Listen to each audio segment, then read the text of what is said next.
যতগুলো সার্ভিস আপনি দেখছেন মোট 1, 2, 3, 4, 5, 6টা বিষয়, যে 6টার মধ্যে রিচার্জ এসএমএস অ্যালার্টের সাথে সম্পৃক্ত। তো মোট 5টা সার্ভিস। এই 5টা সার্ভিসের মধ্যে আনলিমিটেড এন্ট্রি সার্ভিসটার জন্য দিতে হবে আপনাকে বাৎসরিক 1000 টাকা মাত্র, এবং আনলিমিটেড আপলোড সার্ভিসটির জন্য আপনাকে দিতে হবে বাৎসরিক 1000 টাকা। এসএমএস অ্যালার্ট, ক্লায়েন্ট পোর্টাল এবং ইউজার পারমিশন, এই 3টা সার্ভিসের জন্য আপনাকে এককালীন 1000 টাকা করে দিতে হবে।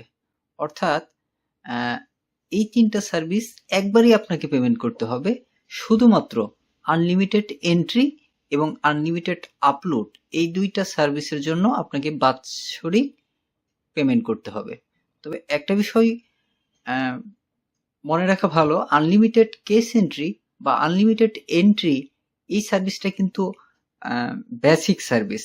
আপনার সকল সার্ভিস অ্যাক্টিভেটেড আছে, কিন্তু আপনি বাৎসরিক যদি আনলিমিটেড এন্ট্রি বেসিক সার্ভিসটা রিনিউ না করেন, সেক্ষেত্রে আপনার অন্যান্য সকল সার্ভিস ডিঅ্যাক্টিভ হয়ে যাবে।